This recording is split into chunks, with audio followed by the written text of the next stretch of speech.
কথা বলবে রাম নারায়ণ রাম নারায়ণ।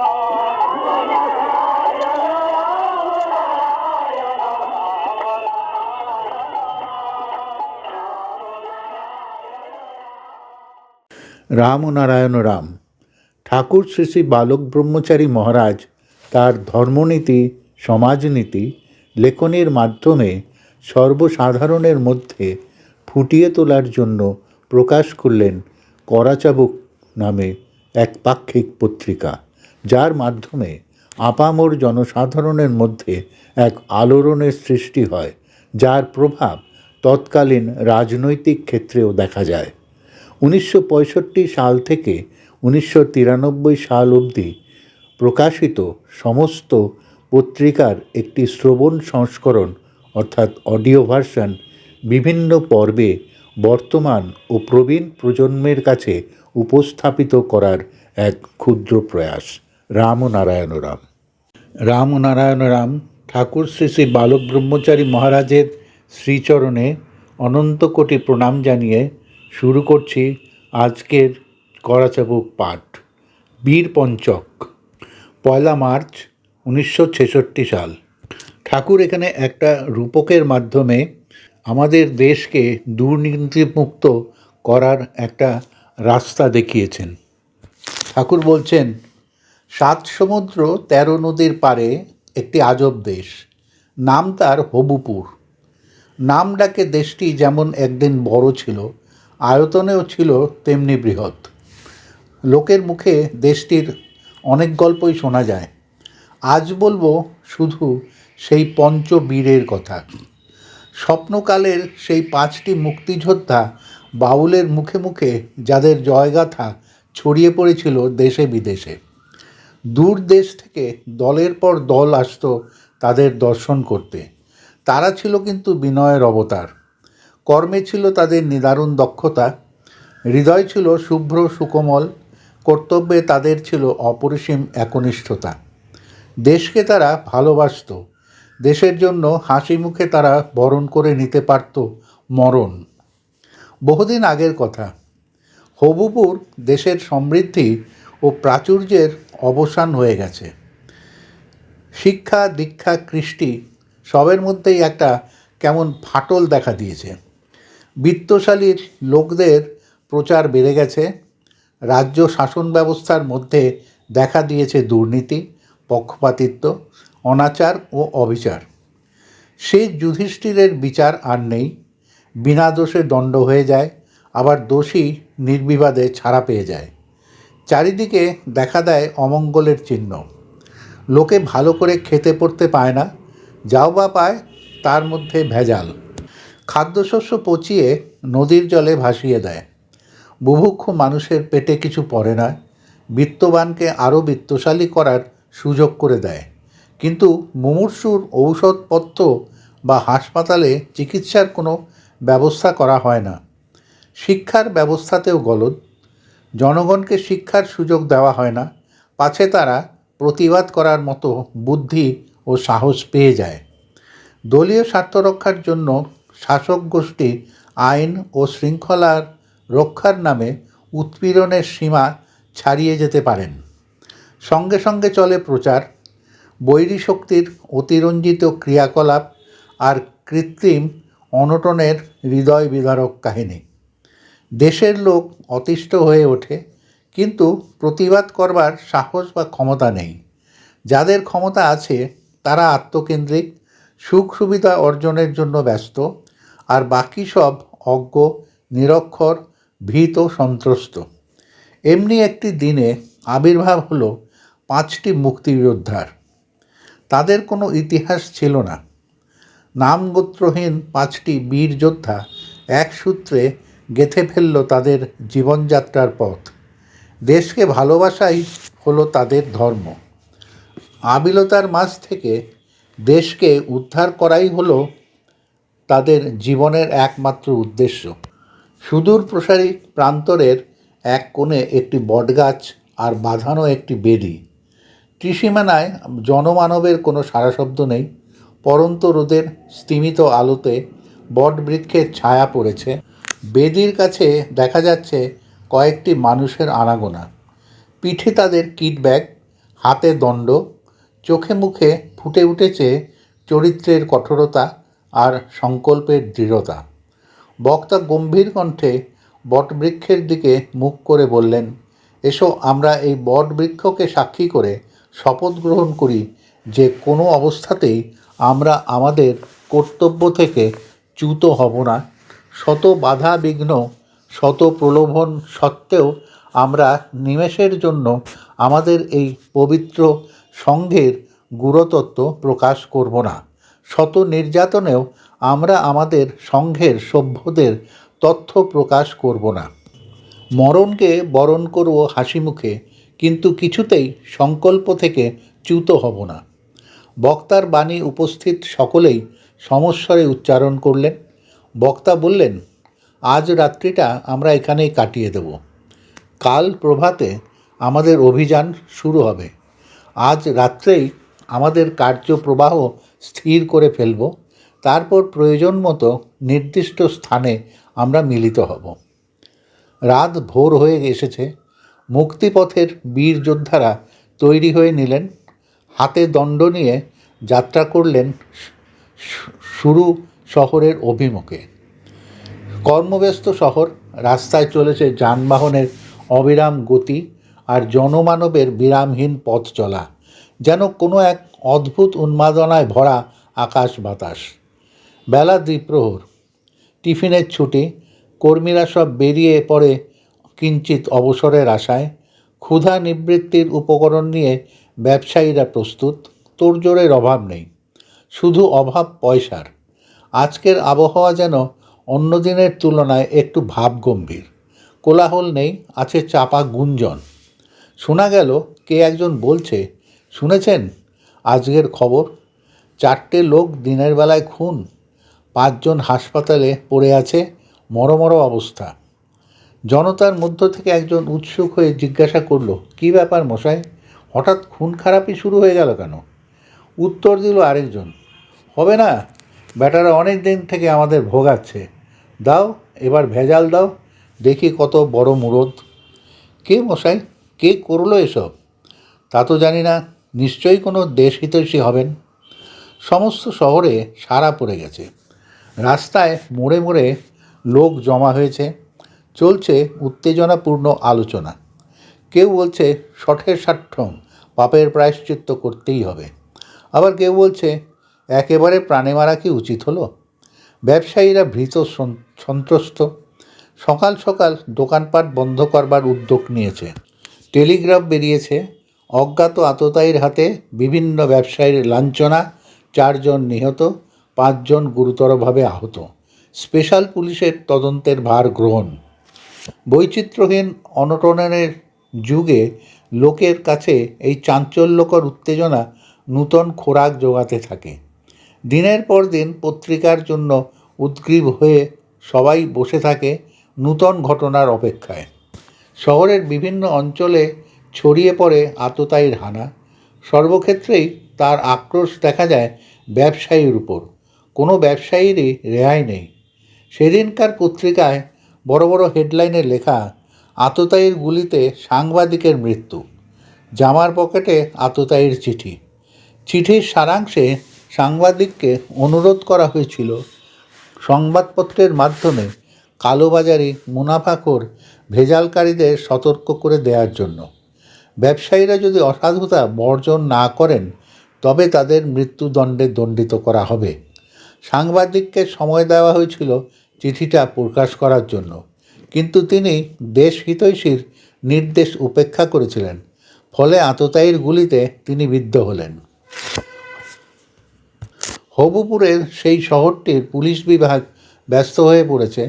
উপর মহল থেকে আদেশ, যে কোনো প্রকারেই হোক আততায়ীদের বন্দি করতে হবে। পুলিশ তদন্তে প্রকাশ যে আততায়ীর কার্যপ্রণালীর ধারা প্রায় একই পথে চলেছে। দোকানের ভিড়ের মধ্যে আততায়ীর আবির্ভাব হয়। আততায়ীর হাতে থাকে মূল্য তালিকা আর খাঁটি দ্রব্য। সে ব্যবসায়ীর দ্রব্যটি পরীক্ষা করে দেখে, ভেজাল বোধ হলে ব্যবসায়ীকে দ্রব্যটি ফেলে দিতে বলে। তারপর শুরু হয় বচসা। ক্রেতারা সকলেই আততায়ীর পক্ষ নেয়। ব্যবসায়ীর উদ্ধত্ত সীমা ছাড়িয়ে গেলে আততায়ীর দণ্ড ব্যবহৃত হয় নির্মমভাবে। কোনো ব্যবসায়ী যদি ছল করে টেলিফোন মারফত বা অন্য প্রকারে পুলিশের সঙ্গে যোগাযোগ স্থাপনের চেষ্টা করে, তবে আততায়ীর রিভলভার ক্ষিপ্ত গতিতে ব্যবসায়ীকে ধরাশায়ী করে। তারপর সে জনতার মধ্যে মিশে গিয়ে নিরুদ্দেশ হয়ে যায়। পুলিশ সন্দেহ করে অনেক লোককে গ্রেপ্তার করেছে, কিন্তু পুলিশও সন্ত্রস্ত। পুলিশের এক কর্তাও দেশহিতৈষীর সতর্কবাণী পেয়েছেন। নির্জন প্রান্তরের সেই বটবৃক্ষ, ছায়ার আড়ালে আশ্রয় দেওয়াই তার কাজ। জনমানবের সুখ দুঃখের ইতিহাসের সাক্ষীস্বরূপ দাঁড়িয়ে আছে অটল অচল। হবুপুরের 5 জন মুক্তিযোদ্ধা সমবেত হয়েছেন। সকলের চোখে মুখে সাফল্যমণ্ডিত বিস্ময়ের ছাপ। বিস্ময় জাগবারই কথা। তাদের কর্মপ্রবাহ এরূপ ছড়িয়ে পড়বে তারা কল্পনাও করতে পারেনি। 5 জনের পক্ষে এত দ্রুত এগিয়ে যাওয়া সম্ভব হতো না। স্পষ্ট বোঝা যাচ্ছে তাদের কাজে বিভিন্ন দল সাহায্য করছে। সাফল্যের আনন্দে তারা ভরপুর, কারণ কাজ করাই তাদের উদ্দেশ্য। কর্মপ্রবাহের ক্রমবর্ধমান গতি তাদের কাম্য, নেতৃত্ব তারা চায় না। আলোচনা শেষ করে তারা নিজ নিজ গন্তব্য পথে চলে গেল। শহরের একটি রাস্তার 21 নম্বর বাড়ি। একটি যুবক ঘরের মধ্যে পায়চারি করছে, হাতে সদ্য প্রদত্ত রিভলভার আর একটি চিঠি। উত্তেজনা চাপতে না পেরে যুবক পায়চারি করছে। ঘরের দরজা বন্ধ করে চিঠিখানি খুলে পড়ে। লেখা আছে, তোমাকে মাঠে দেখে আমার পছন্দ হয়েছে, তুমি উপযুক্ত বলে মনে করি। মুক্তির পথে যদি মৃত্যুবরণ করে নিতে ভয় না পাও, তবে মাঠে দেখা করো। কাজে যদি অনিচ্ছা থাকে, তবে মাঠে আমাকে সব ফিরিয়ে দিও। দেশহিতৈষী। অবাক বিস্ময়ে যুবক তাকিয়ে থাকে উন্মুক্ত আকাশের দিকে। কি করে তার মনের কথা জানলো দেশহিতৈষী? কে সে? বোনকে ডেকে জিজ্ঞেস করে, কে দিল রে এই প্যাকেটটা? বোন উত্তর দেয়, তোমার কলেজের এক বন্ধু, বেশ লম্বা দেখতে, ফর্সা রং। আমি কত করে বসতে বললাম, তিনি বললেন আমি ঘুরে আসছি। নাম জিজ্ঞেস করলে না কেন বোকা? যুবক ধমক দেয়। বারে, তিনি তো বললেন ঘুরে আসছি, আমাকে একটা বিস্কুটের প্যাকেট দিয়ে গেছেন। খুশি মনে বোনটি বলে, এক কাপ চাও খেতে দিলি না? বারে, চা তো তিনি খান না। মুক্তিযুদ্ধের গতি দ্রুত থেকে দ্রুততর হয়ে উঠেছে। শহরের জীবনে একটা পরিবর্তন এসে গিয়েছে। ভেজাল দেবার সাহস আর কেউ করে না। কৃত্রিম অনটন ঘটাতে কেউ ভরসা পায় না। সংবাদপত্রগুলি আজকাল দেশহিতৈষীর বাণী প্রথম পৃষ্ঠায় ছাপে। ভেজাল দেওয়া নিষেধ, অসত্যকে প্রশ্রয় দেওয়া নিষেধ, কৃত্রিম অনটন ঘটিয়ে অতিরিক্ত লাভ করা দণ্ডনীয়। সুবিচার করার নির্দেশ পৌঁছে গেছে। সেদিন এক বিচারক আত্মোন্নতির জন্য নির্দোষীকে দণ্ড দিয়ে নিজেও উপযুক্ত দণ্ড পেয়েছেন বিচারালয়ের ভিতরেই। হবুপুরের শহরটি আজ নতুন রূপ নিয়েছে। ষড়যন্ত্র করছে ধনী ব্যবসায়ীরা আর তাদের অভিভাবক মণ্ডলী। দেশহিতৈষী তাদেরও সতর্ক করে দিয়েছেন। কোনো এক দলের কর্মী সেদিন এক চিহ্ন ফেলে এসেছেন দুর্বৃত্তের নিষ্প্রাণ দেহের কাছে। পুলিশ অনেক অনুসন্ধান করে তাকে গ্রেপ্তার করতে উদ্যত হয়েছে। এমন সময় জনতার ভিতর থেকে এক আগন্তুক এগিয়ে এলো। পুলিশকে উদ্দেশ্য করে বলে, এ লোকটি নির্দোষী, আমিই খুন করেছি। কর্মী প্রতিবাদ জানাতে যায়। আগন্তুক ইশারায় তাকে নিষেধ করে। পুলিশ আগন্তুককে নিয়ে চলে যায়। কর্মী অভিভূত হয়ে পড়েন এই নিদারুণ আত্মোৎসর্গে। বিচার শুরু হয়। বিচারকক্ষ লোকে লোকারণ্য। নির্ভীক তেজোদৃপ্ত বন্দী কোর্টে বলে যান, আপনাদের আইনে আমি দোষী, কারণ আমি নরহত্যা করেছি। কিন্তু যারা লক্ষ লক্ষ নরনারীর মুখের গ্রাস কেড়ে নিয়ে বিষাক্ত খাদ্য পরিবেশন করে তিলে তিলে তাদের মারছে, তাদের হত্যা করা আমার আইনে বিধেয়, তাতে কোনো পাপ নেই, কোনো কলঙ্ক নেই। আগন্তুকের অনিবার্য মৃত্যু হবে, কর্মী স্থির থাকতে পারেন না। একজন অজানা অচেনা লোক তার হয়ে মৃত্যুবরণ করবে, এ তিনি বরদাস্ত করতে পারেন না। বিচারকের কাছে এগিয়ে যেতে চেষ্টা করেন, কে যেন বাধা দেয়। আগন্তুকের চোখে মুখে একই ইশারা। কোর্টের কাজ প্রায় সমাপ্ত হয়ে এসেছে। রায় বেরোবার দিন। বিচারকক্ষে তিল ধারণের জায়গা নেই। বিচারক আগন্তুকের মুখের দিকে চেয়ে আছেন নির্বাক বিস্ময়ে। রায় দিলেন, আসামি মুক্ত। আগন্তুক বেরিয়ে এসেছেন পুলিশের কবল থেকে। লক্ষ লক্ষ লোক তাকে ঘিরে দাঁড়িয়েছে। একটা ছোট গাড়ি এসে দাঁড়ালো। আগন্তুক নিমেষে উঠে পড়লেন গাড়িতে। যাবার সময় জানিয়ে দিলেন, কাজ এখনো শেষ হয়নি। বিচারক মুক্তি দিলেন সত্যি, কিন্তু ষড়যন্ত্রের অভিযোগে তাকে গ্রেপ্তার করা হলো। বীর মুক্তিযোদ্ধাদের আন্দোলন ক্রমে শহর থেকে পল্লী অঞ্চলে বিস্তার লাভ করতে লাগলো। সমস্ত দেশময় চলল দুর্নীতির বিরুদ্ধে এক বিরাট অভিযান। বীর যোদ্ধার পরার্থে আত্মত্যাগের কাহিনী মুখে মুখে ছড়িয়ে পড়ল গ্রাম থেকে গ্রামে, শহর থেকে শহরে। বিপদের মুখ থেকে কর্মীকে ছিনিয়ে নিয়ে নির্যাতনকে বরণ করে নেওয়ার কাহিনী জনসাধারণের মনে এক গভীর রেখাপাত করল। ভীরু অস্থিরমতি আত্মকেন্দ্রিক ব্যক্তিরাও ঝাঁপিয়ে পড়তে লাগলো মুক্তির অভিযানে। তারা আর ভীত সন্ত্রস্ত প্রতিবাদে অক্ষম নয়। এক নূতন শক্তিতে বলীয়ান হয়ে উঠল সারা দেশের অগণিত জনমানব। কর্মী ভার নিলেন সংগঠনকে বলিষ্ঠ করে গড়ে তুলতে। সম্মুখে তার বীর যোদ্ধাদের আদর্শ। নিষ্ঠা ও শ্রদ্ধা ভক্তিভরে আদর্শকে স্থাপন করলেন আত্মোৎসর্গের বেদিমূলে। দলে দলে সহায়ক এসে সংগঠনকে সমৃদ্ধ করে তুলল। অন্তর্ঘাতী কার্যকলাপের কোনো ভয় নেই, কারণ সকলেরই হাতে বীর পঞ্চকের সাংকেতিক চিহ্ন। আভ্যন্তরীণ দলাদলি, দুর্বলতা, স্বার্থান্বেষণের জন্য শাসক গোষ্ঠী যে মহৎ কাজ কোনোদিনই করে উঠতে পারেননি, কর্মী আর তার সহায়কবৃন্দ মুক্তিযোদ্ধাদের আত্মোৎসর্গের আদর্শে বলীয়ান হয়ে স্বল্পকাল মধ্যেই সেই অসাধ্য সাধন করে ফেললেন। কর্মীর নির্দেশে আজ লক্ষ লক্ষ লোক অকাতরে প্রাণ বিসর্জন করতে পারে। সাংবাদিকেরা কর্মীর বিবৃতি নিয়ে যায় দেশে বিদেশে প্রচারের জন্য। বেতার বার্তায় নির্ঘোষিত হয় কর্মীর বাণী। জনমানবের মধ্যে এক নূতন অনুপ্রেরণা আসে দেশকে নব আদর্শে গড়ে তোলবার। আন্দোলনের ফলে আজ অন্য চিন্তা নেই। জ্ঞানের আলোকে সকলে তাই দেশকে আলোকিত করে তুলতে চায়। নগরীর পল্লীতে পল্লীতে, গ্রামে গ্রামে চলছে শিক্ষা অর্জনের এক নতুন আগ্রহ। শিক্ষকেরও অভাব হয় না। সামর্থ্য অনুযায়ী সকলেই বিদ্যা বিতরণ করে যায় নির্বিবাদে। শ্রমের বিনিময়ে শুধু চায় অন্তরের ভালোবাসা। টোল পাঠশালা গড়ে ওঠে আধুনিক ভাবধারায়। হবুপুরের রূপ বদলে গেছে। আত্মত্যাগী কর্মীর দল তাদের একান্ত নিষ্ঠায় জাগিয়ে তুলেছেন কর্মের মহাশক্তি। শিল্প, বাণিজ্য, শিক্ষা, কৃষিকার্য সর্বক্ষেত্রেই দ্বিগুণ উৎসাহে জনগণ শ্রমদান করে চলেছে। সারা দেশের সেই হতাশ উদাসীনতার জড় মনোভাব নিমেষে অন্তর্হিত হল স্বল্পকালের এই আন্দোলনে। প্রকৃত দেশাত্মবোধ জেগে উঠল অন্তরের নিভৃত কোণে।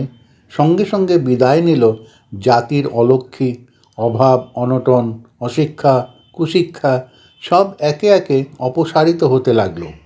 নূতন উদ্যমে জাতি লেগে গেল দেশের সর্বাঙ্গীন সংস্কারে। রাজশক্তি প্রমাদ গুনলেন। তাদের ভাগ্যাকাশে দেখা দিল ঘনঘোর মেঘপুঞ্জ। কর্মী আর সহায়ক দল জনগণের কাছে আজ পথদ্রষ্টা। তাদের নির্দেশে চলে সমাজ ব্যবস্থার সর্বাঙ্গীন কার্যকলাপ, নীতির গতিপথে। দেশ বিদেশ থেকে লোক আসে কর্মীর দর্শন প্রার্থী হয়ে, নীতির যাত্রার পথের খোরাক সংগ্রহ করতে। গর্বিত স্বার্থান্বেষী রাজশক্তি নিরুপায়। রুদ্ধ আক্রোশে দমন করে আসে কর্মীর কাছে।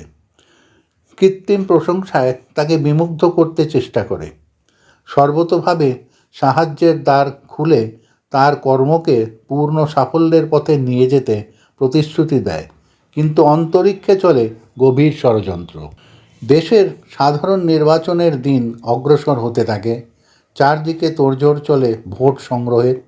রাজনৈতিক জগতের অনেক নেতাস্থানীয় ব্যক্তি আসেন কর্মী সংঘের কৃপাপ্রার্থী হয়ে। কর্মী সংঘ যোগ্য সমাদর দেখাতে ত্রুটি করেন না, কিন্তু রাজনীতি দিয়ে সংঘের কার্যকলাপকে জটিল করে তুলতে তাদের আপত্তি।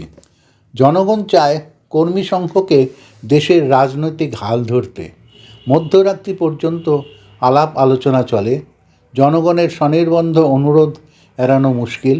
আবার মুক্তিযোদ্ধাদের নির্দেশ বিনা রাজনীতির ক্ষেত্রে প্রবেশ করাও চলে না। কর্মী পরিবেশে জনগণকে জানিয়ে দিল যে কর্মী সংঘ শুধু প্রতিনিধি মাত্র, আন্দোলনের প্রকৃত স্রষ্টা হচ্ছে বীরপঞ্চক। তাদেরই নির্দেশে চলে সংঘের কর্মপ্রবাহ।